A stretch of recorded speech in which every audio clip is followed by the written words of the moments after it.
What's going on, everybody? Welcome to another edition of Unapologetically Black Male, where we talk about surviving the stigma, standards, and systems. Listen, I'm excited that we're kicking off our second season. This is episode number 51. And as you all know, Unapologetically Black Male is a podcast that's designed to highlight the stories of African-American men and how they have overcome the stigmas and standards and systems of society. Just to reintroduce myself, my name is Dwayne Pate. My co-host, he's running a little late. He's going to jump in later if possible. But I'm just excited for another season and just another African American man to share his story, share his experience. And what I'm going to do is I'm going to turn it over to Brother Jeffrey Mitchell. He goes by Jeff, and he's going to tell us a little bit about himself, what he does, where he's from, what his area of expertise is, and we're just going to kind of dive in for questions from there. So, Brother Jeff, I'm going to turn it over to you. You give an introduction of yourself. Thanks, Brother Dwayne. I really appreciate you having me on the show, man. It's an honor. I'm glad to be here, excited to talk and chop it up, about Black men and our culture and where we are. So my name is Jeff Mitchell. You call me Jeff. I'm laid back with it.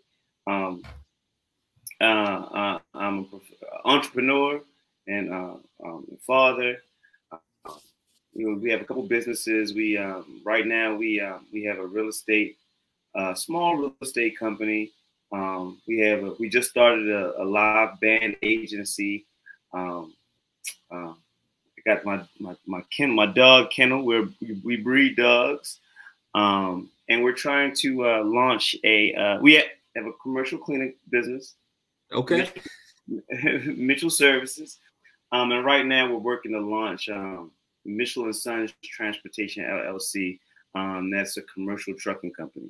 So we're busy. Okay. We got our things. We got a lot of things going on. So we're not getting a lot of sleep right now, but it's all good.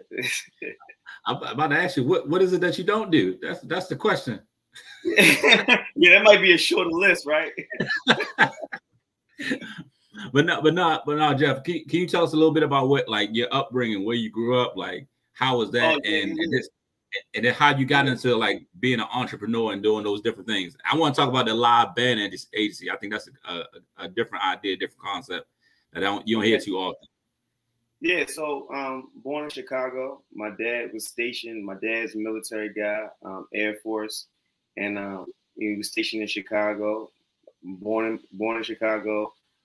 He's from here, from Baltimore. So we moved back to Baltimore when I was around 2 years old. Grew up here ever since. Went to school here. Yeah, man. I mean, let me see. Went to St. Francis Academy, played basketball. Okay. You know what I mean? I was going to ask that question because I went to the other school on the east side. I went to Dunbar, so. Everybody makes mistakes, man. Oh, okay. At least you ain't go to City of Poly. I'm fine with that, man, because I wanted to go to City. I wanted to go. My son goes to Poly. I wanted to go to City. My parents wouldn't let me go to public school, man. Wow. Okay. So, yeah. So lucky you. You got to go to public school. but yeah, just grew up around here, man. My parents are pastors. So I got into. So I probably should have mentioned and started with. I'm a musician first. I'm a professional musician. Okay. My parents started the church back in '97, and when you start a church, it's like the kids, y'all got to be the musicians. So my brother played the drums. I learned how to play keyboards, and we sucked for a long time. But once I got good enough to really, really be able to play, I was gone, man. I left. No disrespect to church. I play in church now every Sunday, but I left church, got on the road, got to playing for different artists and stuff like that. Man, got a lot of experience, and I'm very grateful for it. Grateful for my mother making me learn how to play the piano for sure. Got you. So how long was it before that you actually realized that like you were actually good at like playing? Like after that period where you weren't that good, like. How long did it take for you to kind of get there? Well, I'm exaggerating. I don't know what happened, but it didn't take me long. We started. Okay. I didn't grow up playing. I started playing like once I got to high school. I started to learn how to play in high school. By the time I was out of high school, I could go. Yeah. Gotcha. By the time I was out of high school, I could play. Yeah. Yeah. So about maybe 4 or 5 years. Okay. It took about 4 or 5 years, and I could just like that. Kind of weird, but I'm grateful. Now, are you the only child, or you have siblings? Me and my brother. Me and my little brother. I have a younger brother. I have an older sister. So I'm the middle. Gotcha. Yeah, so black sheep. I want to talk. What'd you say? I'm the black sheep, man. Everybody else gonna be, I just kind of did my own thing, but Gotcha. you kind of went out. I think you at some point you got to learn how to make the decision for yourself, and you got to take chances. So yeah, absolutely. I strongly recommend everybody take some chances, take some risks in life for sure, definitely. So I imagine growing up in a house where your parents were pastors wasn't always it could be a difficult experience. Me being in church and knowing like how it is for pastors' children and the different the different expectations they put on you as a pastor's child. So tell us a little bit about that, and how did you navigate that? You always hear pastor's kids are the worst ones. Pastor's kids are the bad ones, And I'm big on speaking certain things. Like your words have power. And I kind of walked in that. I walked in, how bad could I be? I'm supposed to be bad? I'm gonna show you bad. Watch this. You know what I'm saying? You did the usher on him, like I do the usher on him. Watch this. But I gave my parents a run for their money. I kept them busy. But as I got older, got a little smarter, a little more understanding, I settled down and calmed down. You know what I mean? I saw what was important, what wasn't important. Getting arrested for driving on a suspended license or not making sure your tail light is right. That stuff got old. You know what I mean? Getting pulled over and dealing with law enforcement every week, it gets old. Right. I want to say that's a young man's game, but I really need to say that for black men, that should never be our game. We should never. My dad told me this, and this is coming from a military man. The police are to always be avoided. Period. Gotcha. Which means you got to conduct yourself in a way where the police don't have to get involved with you.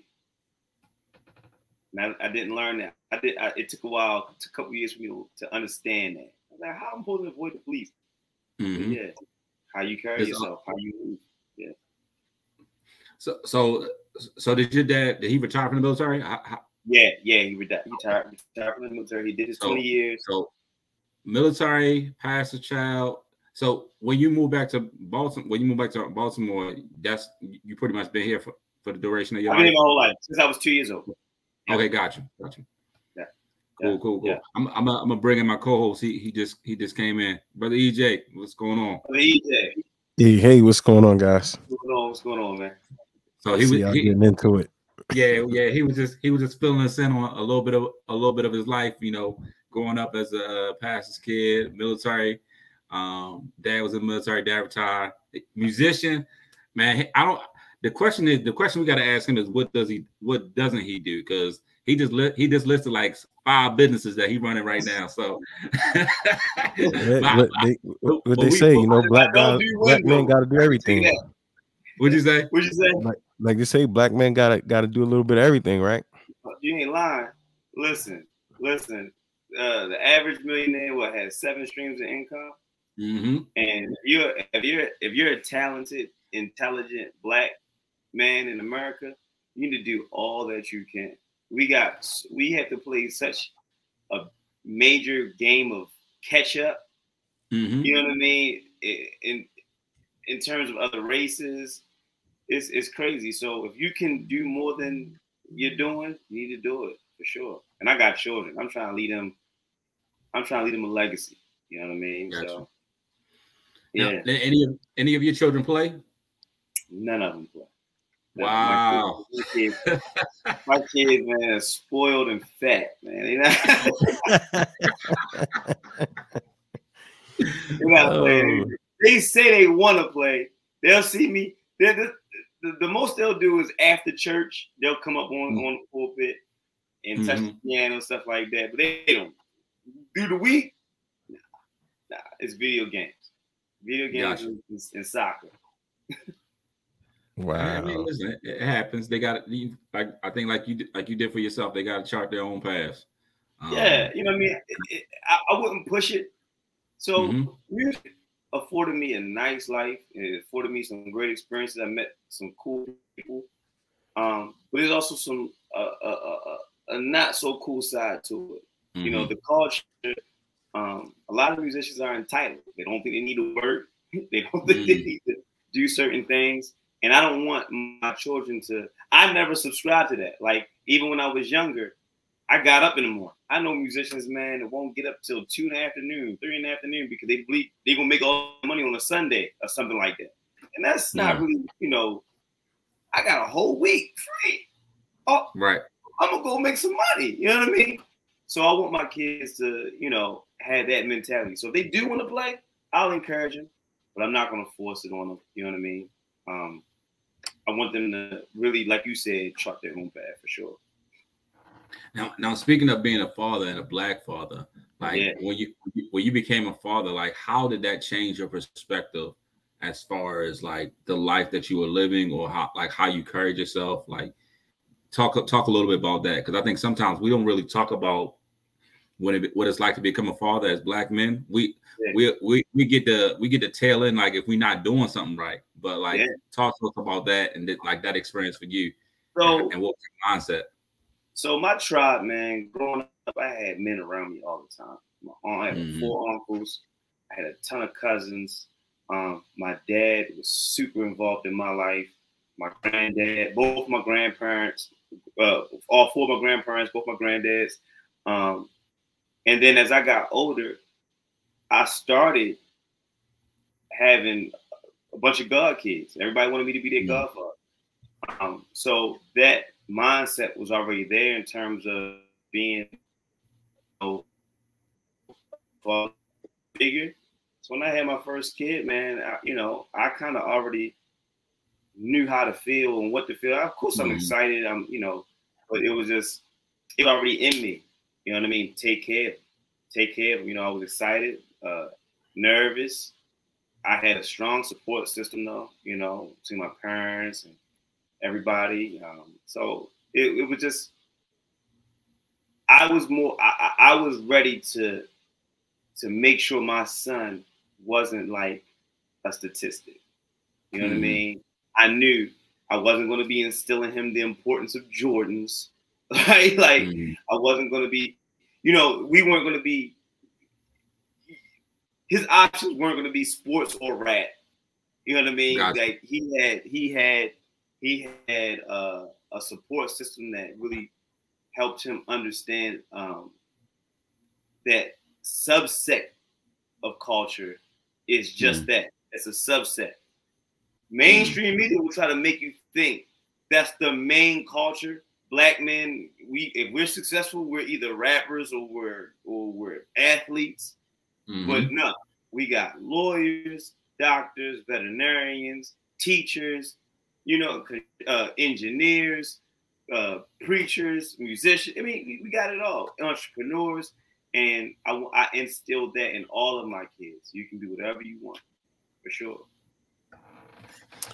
With things in society being the way it is, like so microwave and so ready-made and no one wanting to work, how do you find yourself? How do you maintain the love for all of the aspects of being a musician? Oh man, wow. That's a great question, because it's easy to lose it if you're not playing, or you feel like you're not on the stage that you're used to. So I'll say this. For a long time I toured. This tour was always gone, right? And then when COVID hit, all that stopped. I haven't gone back on tour since 2020, right? But I kept myself busy. Mm-hmm. You know, we opened up an open mic at a Black-owned restaurant in Baltimore City, and last Friday was 3 years. We ended it last Friday, but we had strong 3 years where we continued to push local talent, even national talent, whether it was singers, rappers, spoken word, musicians, everybody came through. So having all of those people come in and out every Friday for 3 years straight, you couldn't help but stay focused on it. You couldn't help but stay locked in because you're always trying to see, okay, I did this last Friday. How can we do it better this Friday? What can we do the next Friday? You know what I mean? So we just, you know, if somebody else doesn't give me a gig or give me an opportunity, we went and created one. You know what I mean? And that's what we have to do, because really nobody's going to really give you anything. Right. And it is a lot of who you know as opposed to what you know, but sometimes you got to go and take it. And that's awesome that, you know, you were able to tap in to the community, to the roots, because it's so difficult sometimes to find that support. You know, just with everything going on, and just, you know, people trying to do their own thing and some people not believing, but, you know, having that network and key element is a beautiful thing. And I was going to ask you how COVID impacted, you know, the game for you, but that's dope. Where did you guys have the open mics at? We had the open mic at the Civil restaurant, 518. I think I've been there. I think I've been there one of those nights. Okay. Yeah. So we had it there. Yeah, and COVID shut a lot of things for a lot of people down. But for me, I can say I may not have went on. To be honest, let me stop. I'm tripping. 2020, during COVID, I was back and forth between Calabasas and Baltimore, working on an album for I don't really want to name drop, but Monique Slaughter from Love and Hip Hop. And yeah, I spent that pretty much that whole year doing that. And that was a lot of fun. A lot of good experiences came out of that. And still was able to run the Vibe open mic at the Civil. You know, so we didn't really miss a beat, man. You know, a lot of some businesses, and we've been rocking and rolling ever since.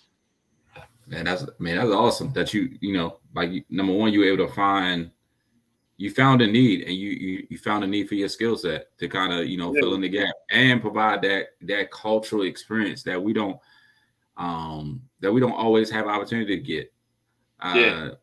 When it comes to music, and like the music scene, do you feel like Baltimore really gets its credit or gets its just due when it comes to musicians that come out of Baltimore, and just kind of like the impact that we have on music?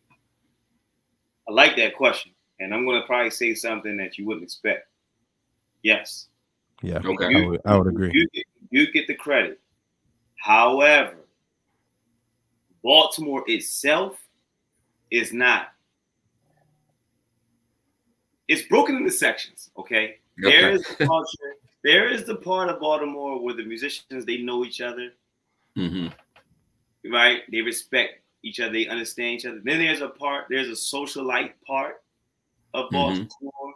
They don't know that, like, 5 of the top 10 drummers in the world all come from here, and they don't even care about that, right? They're focused on being socialites and stuff like that. And being at parties and being at events, I get to see that side of the world, and then also being a pretty fairly known musician, I get to see that part of the world. And I can tell you that we definitely get our respect in the music world. But because we're a blue collar town, and musicians and music is entertainment, so LA is an entertainment town. Gotcha. Baltimore is a blue collar town. So the spirit here is we work, or we're entrepreneurs. That's what we respect. We don't respect that, a drummer from Baltimore was on the VMAs Sunday night playing for Snoop and Eminem. Right. Which really happened. Yeah. One of my closest friends, Devin Webster, plays drums for Eminem, and he did the VMAs this weekend with Snoop and Eminem, and I think that's an amazing thing. So our culture, the music culture, knows that, but you know, it's a blue collar town. They don't. I mean, when you said you were working on Monique's project and just, you know, everything, it just always amazes me, you know, because I'm originally from New York, but it always amazes me how many musicians, composers, producers I meet here with so many plaques, so many, you know, things like Neil Conway, you know, all of these people that just, you know, and y'all are everyday people, like y'all are around us, you know. It amazes me. It just amazes me. And you know, to that question, being from New York, what I think people really never realize about New York is that we have such a dog eat dog culture that, you know, people rarely ever make it. And if you do make it, you know, those are the known people, but it's taken them million years. They've had to step on 1,000 people, and they're Hollywood. They're nothing like they ever were anymore. And it just amazes me how you guys from here are able to just be around, maintain. And yeah, I'm just working on an album with Monique and Monique in Calabasas. You know, it's nothing. You know, it amazes me. Like, it just amazes me. I mean, one of the biggest things. I've never been to Calabasas. I'm just saying. Me neither, but I'm over here like Calabasas. Oh man, you gotta go. I've heard about it 1,000 times. I know a lot of music is made there. You know, Monique has, you know, you can say whatever you want to say. You know, people say whatever they want to say about her. She has talent, but she also has a platform. So it's not like that's just, you know, around the way person. That is somebody with a chance. So I mean, you just like, I was in Calabasas. I'm like, okay. I mean, so you gotta realize I've been doing it like this since 07. You know what I mean? So I'm not trying to like. I'm honored and I'm grateful for every opportunity I get, right? But I'm from Baltimore, and y'all already know how we get down. We, you know, ain't not too much gonna phase us, not too much gonna really impress us, and it's not because we all that. It's just, you know, I see, and I'm gonna just we keep it real. We talk. I seen somebody get their head blown off. That's real life. That's real life. You know what I mean? I've been shot at before. That's real life. I ain't sitting here impressed about some person. You know what I mean? Yeah. You know what I mean? No disrespect. I love all those guys, but yeah, I got real life things happen to me. So it's like you have perspective that kind of like, all right, this is nice, but my life is, you know, even more important. Because at any given moment, that's the duality of being here. Like, and if you think about it, just going back to your question, just the number of people that have come from here, Tupac alone, you know, Jada, just, you know, the list goes on and on and on. But it's like, even the young cats, like I was driving past that liquor store over there on Cold Spring, and the young brother that got killed there, I can't think of his name off the top of my head. I lost it. Little Scooter. Yep. And it's like, just, you know, that duality of understanding, like, as long as I'm here, life is real. And, you know, once you think you bigger than one moment, you know, it could be anything. And that, you know, that's crazy to me. It just it amazes me. And I was just looking up recently, you know, jazz locations and just different things. And when you think about it, man, I mean, Baltimore Comedy Factory is a stop on the national scope for many people. Yeah, it is. We don't have too many other music places, or maybe I'm ignorant, but what do you feel about that scene for this city and being a national marker and stop for the pure musicians? I think that we need to do better. I think that we have some hidden gems but I really wish we. I'm gonna go down a rabbit hole. Our school system needs to do a better job at pushing the arts on our kids and pushing them and giving them an opportunity, because I'm 38. I don't know how old you guys are. Y'all probably around my age. But coming up, if you were around music coming up this entire time, then somebody playing something on the instrument would be very impressive to you.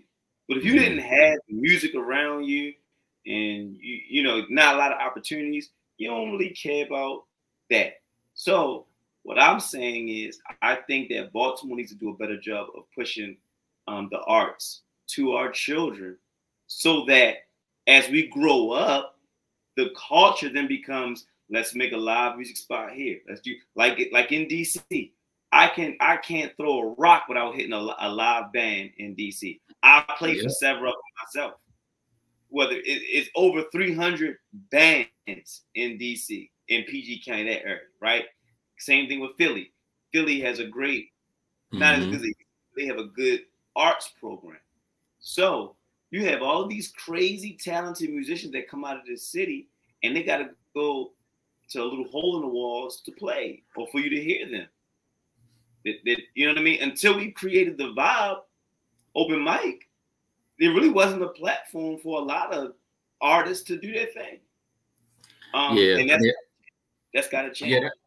Yeah, that's true. Because I think the only because I know for me, I always was a fan of live, like the live band, live feel, because it just kind of gives that it's a different atmosphere. Like I felt like the only one I knew of like a live band karaoke before you did the Civil was the one at the casino. I forgot the band. It was exactly. That's the only one I could think of. And come on, we got to drive 45 minutes down 295 and get some music when we got some of the best musicians in the world in this city. Nah, that's not cool.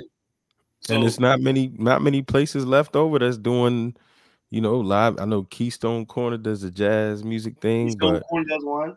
I don't know too many other places. You had Eden's Lounge back in the day. Yep. Organic Soul on Tuesdays was crazy. We had 347. Yep. 347 Lounge. I don't know if you knew about the 5 spot up here in Randallstown. But you got to drive all the way out there, though. Drive all the way, exactly. And a lot of people didn't want to do that. You know, and then this city is a DJ town. These young people, the youngins, they want you to, all right, cut the band off. We want the DJ. And no respect, no disrespect. I got a lot of good DJ buddies and colleagues. I love them. But you know, it's one thing to be a DJ, but it's another thing to be able to hear that music and be able to play it on the spot. On the spot. Not press play. Nah, I'm getting ready to get on this keyboard and play every chord that they. Come on, man. Come on, man. That's something. That's we getting there. We getting something. There. Slowly but surely we getting there. I'm not saying the Vibe is over. I know our last Friday was this past Friday, but we may start it back up again in Baltimore. But we're definitely going to move it to DC. We're looking to open one in Philly, do like a monthly in Philly.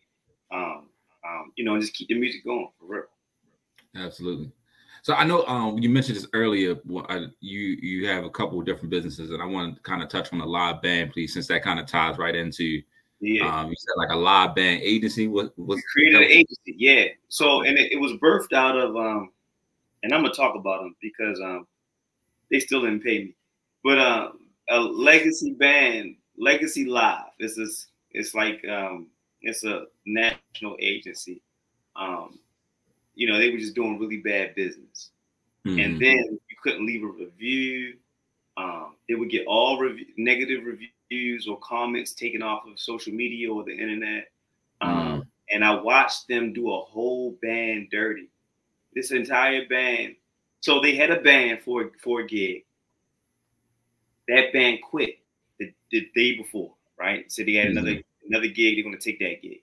So I was called in to bring a band in. I put a band together for these guys. Didn't know anybody. Just wanted to get some musicians some money. make sure they got some bread in their pockets for their families or whatever. And man, when I tell you, this agency took the longest time just acknowledging them and paying them and all of that, and just watching that happen, I said, oh no, I need to start my own agency. And so that's what we did. We started our own the Vibe agency. So far, that happened maybe what? I want to say almost 3 months ago. Okay. And we've been playing and booking gigs every weekend. Every weekend since then, we've been rocking and rolling. So we're blessed and fortunate. We hope to keep going and booking more gigs and hiring more musicians and stuff like that, man. Yeah. Okay. So are you in the sense, is a venue coming to you and saying we need musicians? Is it an organization can say, hey, I need a band? How, what is all of the above? It's word of mouth. Okay. It's word of mouth. Hey, from knowing me, hey, can you come play for my aunt's 85th birthday celebration? Sure, I'll put a band in there for you. Or a restaurant. Hey, look, man, we get ready to launch our grand opening and we want a live band on Sundays for brunch, something like that. Or it's a corporate event. Hey, can you fly a band out here to LA and just name your price? We got all that kind of stuff going on right now. That's dope. Yeah. Where can we find that information at? You can find that on the Vibe Instagram page. We have the vibeagency.com. It's up. I'm still adding dates and adding information to it, but it is up.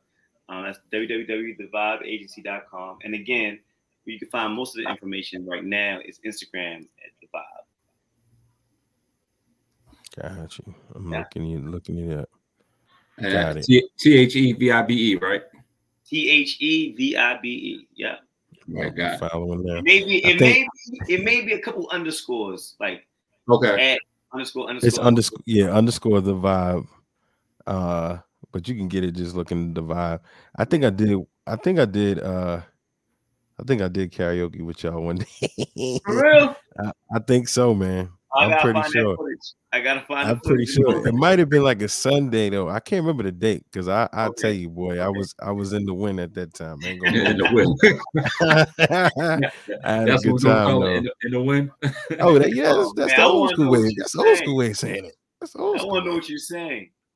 Man, I got footage, man, but I ain't listen. Either every night I close my eyes. Listen, I ain't proud of it.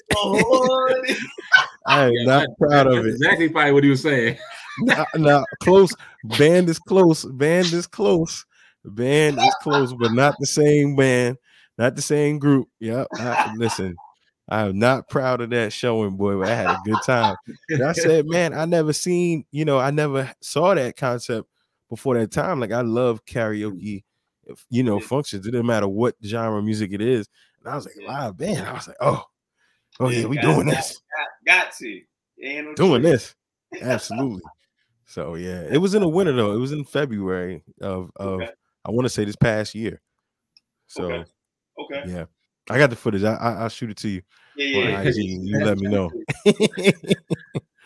Let me know. So Jeff, so I know that's one of the things. I know you mentioned you breed dogs as well, man. Like, yeah, man. I think I just saw your post too. I think you posted all the food. Yeah. That's all of it. That's some of it. That's some of it. Yeah, you need your own butcher. No, I had one, and I like that we're on this podcast because I had this butcher man, and this guy, a retired police officer, right? Old white guy, super cool, and he would let me pick out whatever I wanted, and I'm talking about $500, $600 worth of meat, and he would say, "Hey, I'll meet you out at the car." He get his guys to bring it to my trunk. Say, give me $40. I would give him $100. I would give him $100. Got you. He asked for $40. I would give him $100. But yeah, I should have been paying $600. You know what I mean? Wow. So he knew what I was doing, and he also knew that I wasn't cutting corners with it. Like I wasn't beating on my dogs. I wasn't, Gotcha. Just not taking care of my yard, and then my stuff stink, and my neighbors hate me. You know what I mean? I'm running a legitimate kennel, shots and dewormers, training and all. I'm boarding other people's dogs. I'm grooming. I'm really doing it for real. So, he looked out for me. But yeah, that was just that meat was from Harvest Fair. He quit. Yeah. So he quit. I said all that to say he quit the spot where he was being a butcher because the owner was racist. The owner was saying some racist things about some of the Hispanics that were working for him. So he quit. He took a stand. He quit. So when he left, I left. Gotcha. So now I'm just at Harvest Fair racking up all this money. You racking up a lot of money. So tell me what kind of dogs you breed. I mean, I know myself, but what kind of dogs you breed? Right now, I breed Cane Corsos. It's not Cane Corsos.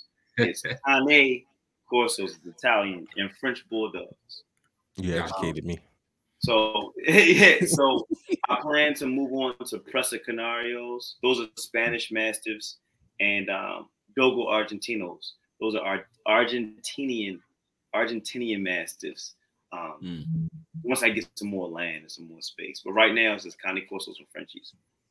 So what's the difference between the Cane Corsos and the Mastiffs? Are they Cane Corsos? So all of them. So I named the Spanish Mastiff and the Argentinian Mastiff. Cane Corsos are Italian Mastiffs. Gotcha. So pretty much every region in the world has a Mastiff dog that they've cultivated and created. And pretty much the difference is just where they were created. You got Italian, you got an American, you got English Mastiffs, you got, Chinese ones. You got Chinese Mastiffs. Those are huge. The how do you say their name? Not the Tibetan ones. Tasu, I gotta get it and I'll send it to you. But yeah, Japanese Mastiffs. You name it. There's a Mastiff out here for a country. Gotcha. Which is the more popular one, or that everybody? Cane Corsos are the most popular. Gotcha. Mastiff, I believe, by far. Presa Canarios are coming up behind. But then you got your big English Mastiffs, and you still have like Bull Mastiffs. You got the Boerables. I don't know if y'all know about the South African Mastiffs, the big Boerables. Y'all ever saw Turner and Hooch? Yeah. Turner and Hooch. That's a French Mastiff. Gotcha. But by far the most popular, I believe, and what I've seen on YouTube and different places, is that the Cane Corso is the most important, popular Mastiff right now. Okay. Yeah. Nice. And they can bite. They got the second. I think they got the second most powerful dog bite force in the whole dog. Yeah. Now, how did you get into this? Like, what made you, like, what brought you to that? To kind of get involved. I told you in the beginning. I grew up with men, so gotcha. My cousins bred boxers when I was a little child. So my dad brought home 2 boxers, and I had dogs ever since. Literally ever since then, I've had boxers. So I don't know if you've seen a boxer or know what a boxer is, but it's a short coat dog. It's tall. And the so I grew up with that, but I wanted something bigger and more aggressive, just because I'm crazy. And the Cane Corso was that for me. Okay. Yeah, Cane Corso was that for me. I like the dock tail, the crop ears standing up. Strong. Beautiful dogs. Yeah. Beautiful dogs. Yeah. You educated me though. I was saying it wrong the whole time. Yeah, me too. I think we all were. I was saying it wrong up until 2 years ago. Yeah. That makes sense now though. So is the Mastiff just a term? Mastiff just means large dog. Got it. Okay, that makes sense. All Mastiff. Because I know you got the Tibetan ones, the Chinese ones. Them joints get like super large. They all big dogs. That's all. Right now, okay. He's large. School me on that one. Yeah. I had no idea. Yeah. Got you. So you mentioned this several times that like you had several strong like male figures in your life. Yeah. And I'm gonna ask you a tough question. I want you to limit it to the top 3 if you can, of like the ones who had the most impact and just kind of really poured a lot into you. And if you can limit it, so I know that's kind of rough because you said you had a good support system. So if you can kind of give me the some of the key figures that really that you would say stand out to you. Okay. My dad, gotta say my dad, my grandfather, and I have a cousin who just passed away in April, and we can talk about his story. Mm-hmm. So I'll just want me to break them down why they are. Yeah, sure. So it's my dad. He gets it on. He gets it off the GP. That's by default, right? Right. The man taught me how to tie a tie, how to tie my shoes, how to put a belt on and not miss any loops, all that. Cut the tag off my suit jacket when I get. He taught me all that kind of stuff, right? Cologne, deodorant. My grandfather was really there for me. He pushed me in sports and he supported me. My dad didn't come to any of my games playing basketball growing up. My grandfather was always there. He was my chaperone. He used to drive my friends to our games. He was, man, yeah. He taught me how to deal with, how to be patient with women. Because my grandmother run her mouth. And he would just sit there and let her talk. And then at about 10 minutes, he said, Thomasina. My grandmother named Thomasina. He said, Tony, or he'd call either Tony or Thomasina. He said, Thomasina, I need you to be quiet. You know what I mean? And after he let her say her piece, then he would say that. You know what I mean? So yeah, my granddad taught me a lot of things without really teaching me a lot of things. And then being impressionable, not really knowing my identity, I want to say my cousin. My cousin, he just passed away from cancer in April. Wow.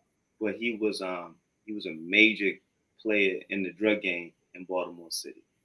And in 2004, he got 19 years distributing cocaine. And he got out in 13 years. So when he got out in 2017, he started a business where it was basically he started rehabilitation centers. And I was looking like, how do you get out of jail, out of prison, and come out and get right back to the money? Like you know what I mean? Like that hustler mentality, that spirit, it was in him. And he was super smart.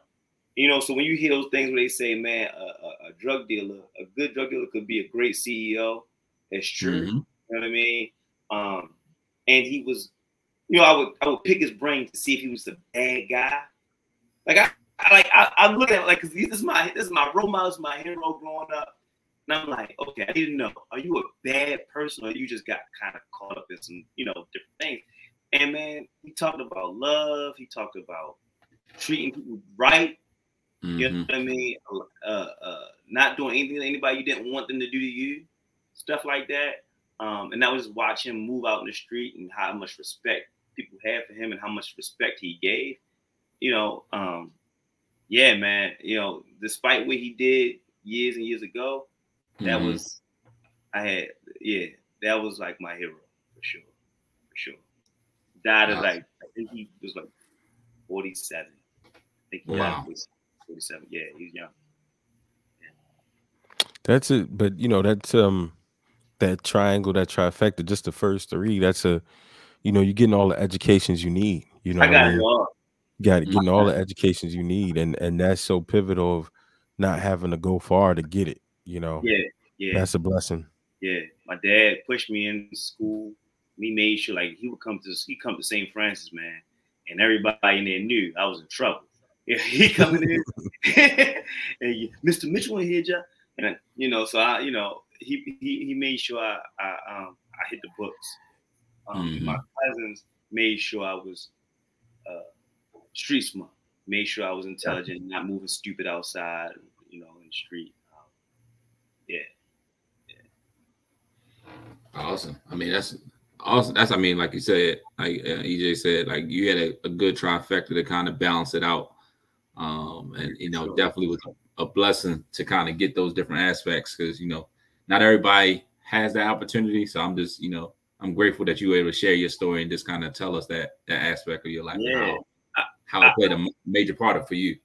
I'm sad because sometimes when I think about a lot of the young black men that don't have that or never will have that or haven't had that, so they don't know how to control their emotions when they get upset. They don't know how to take a beat, pause, breathe, calm down when somebody disrespected them, and then they resort to violence that they can't take back.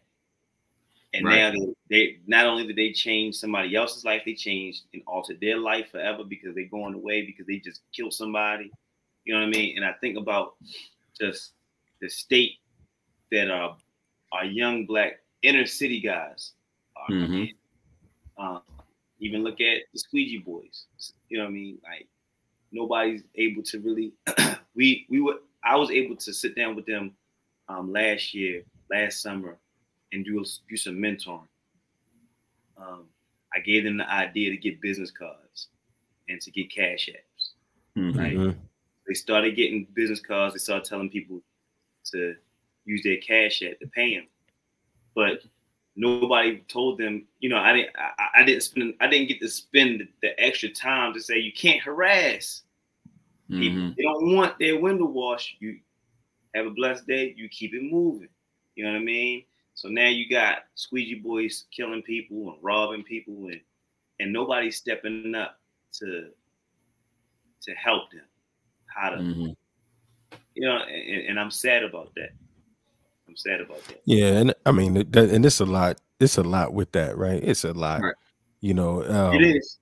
it's a lot, and you know, depending on who's telling the narrative and what's going on, there's a lot with that, man. But you know, just hearing the aspect of, you know, having your grandfather around to, you know, showing you early on what that dynamic is like, you know, that is so underrated, or I guess I wasn't thinking of the greatest word, but that's so missed. You know what I mean? Like that was one of the best examples of having the nuclear family and what it looks like, and just the relationship and how it could be. That is so missing from our community, our age. It is gone. I mean, it is gone. I completely agree with you. And that's another thing that makes me sad, because they have done such a good job at destroying our family units. You know what I mean? It's going to take us years to recover. I was on YouTube yesterday, right? And it was an all white panel talking to some all white students at a college, and somebody, one of the students was trying to be an advocate for blacks, right? Because one of the people in the white panel started throwing out statistics about children growing up in single homes. You know, black children growing up in single homes, like 70% of black children grow up in a single parent home, right? So somebody got offended by that. Fine. So then the guy said, and I really respect this because this is true. He was explaining to them, listen, I'm not dogging them and criminalizing them and hating them because they grew up in single family homes. I just want us to acknowledge why that is the way it is, and don't, you know, just don't disregard the numbers. So then he went on to say that the reason that is because the country incentivized women to keep a single family home. Okay, as long as there's no man in the house, boom, you get WIC. Right. And then food stamps. You'll get food stamps. Care. Yep. You'll get child care. So I think that the word is subsidized. But that right there killed us. They gave the women money to to distance themselves from the man. So now that you don't have a man or a male presence in the home to help balance, you got this one-sided thing. So a woman can't teach a man how to teach a boy how to be a man. You need a man for that. So these boys are growing up not knowing how to manage their emotions as a man. They're managing them as a woman would, with the strength and the mentality of a man. So when you have the strength and the mentality of a man with emotions of a woman, you're gonna hurt something. It's inevitable. You're emotional. See, a woman can get emotional with you and punch on you. It's not gonna hurt you, but so much unless you got you a nice size, broadly woman, you know.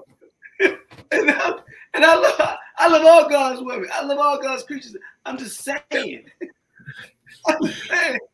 That, I mean, it's true. It's true. Right or wrong. So unless you got one of them, if your woman come in and beating on you, like you gonna grab her, baby, calm down.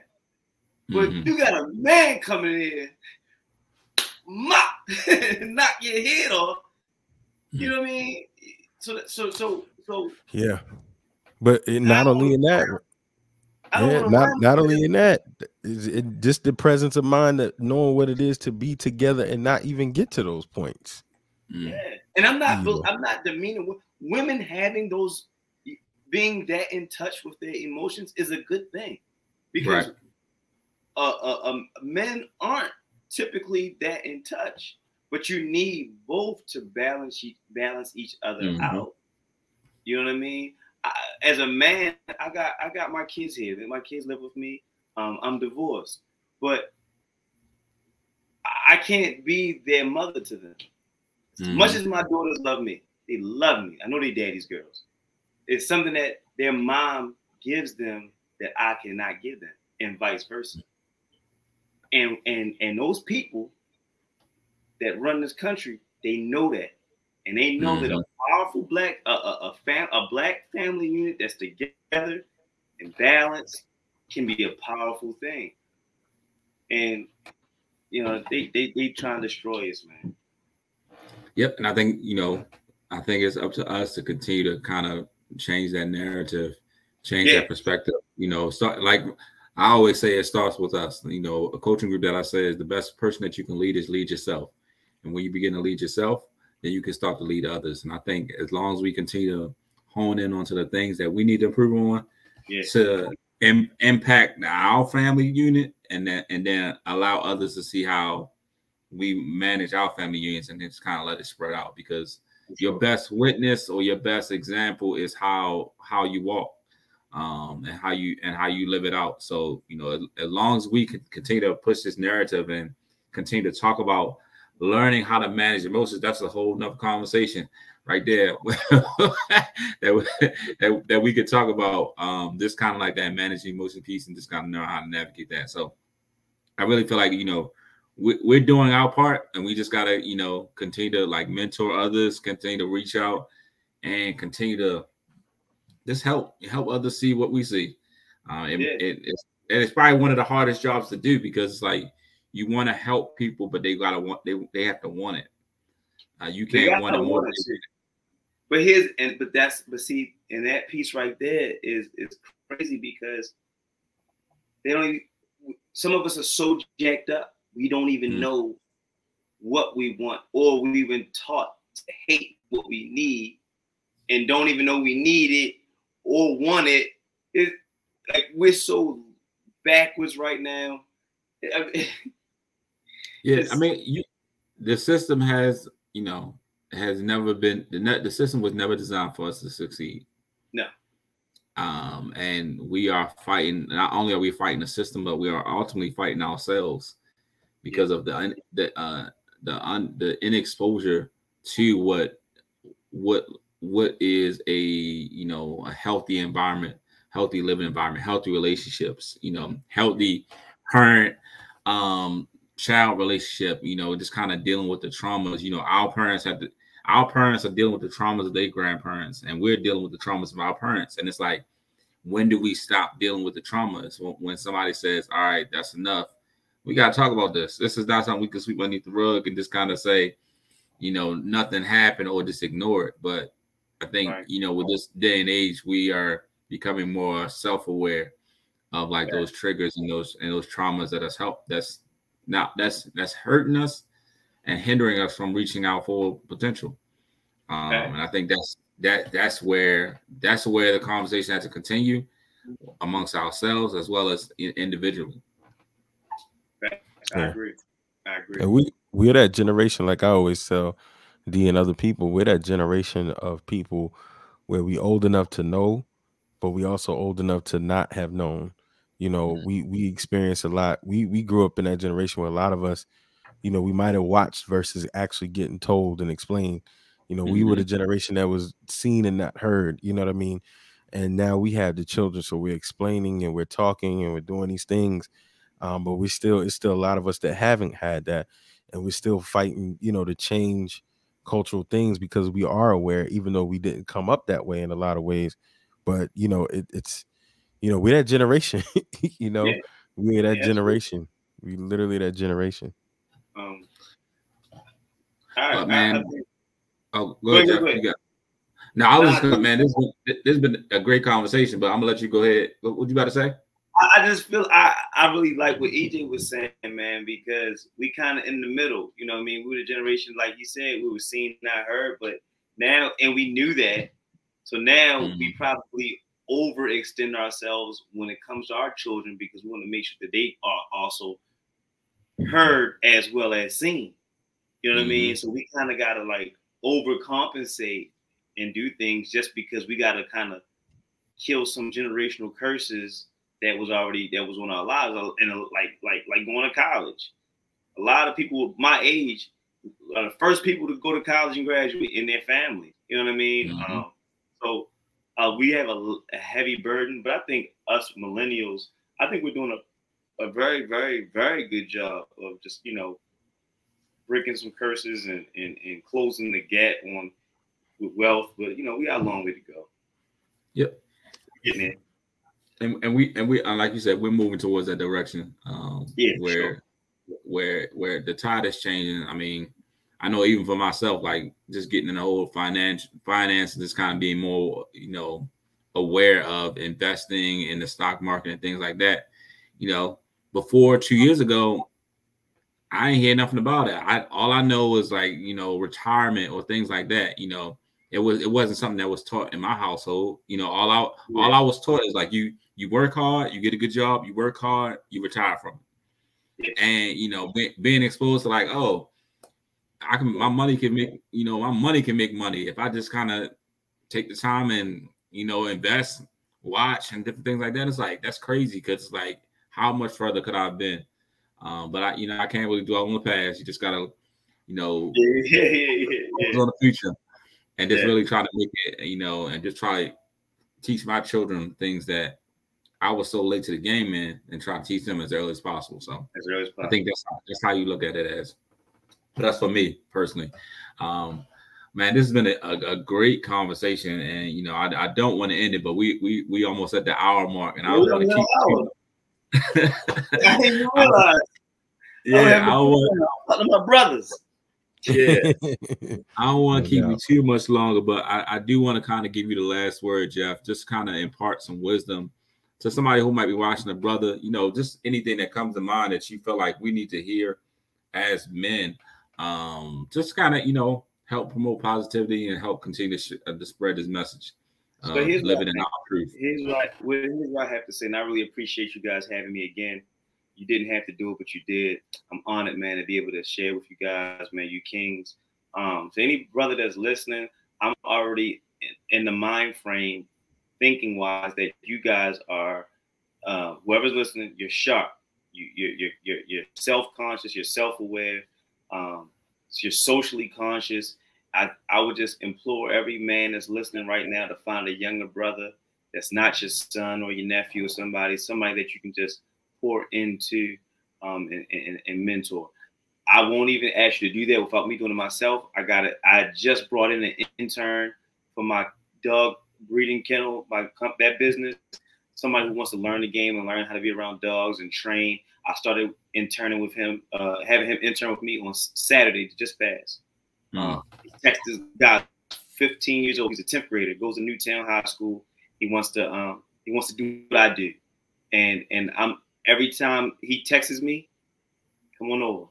You know what I mean? Or hey, I can't do it right now, but later on, and I link up with him. So I would just charge every man that's listening, find a young brother to mentor and lead and help, and we'll get there.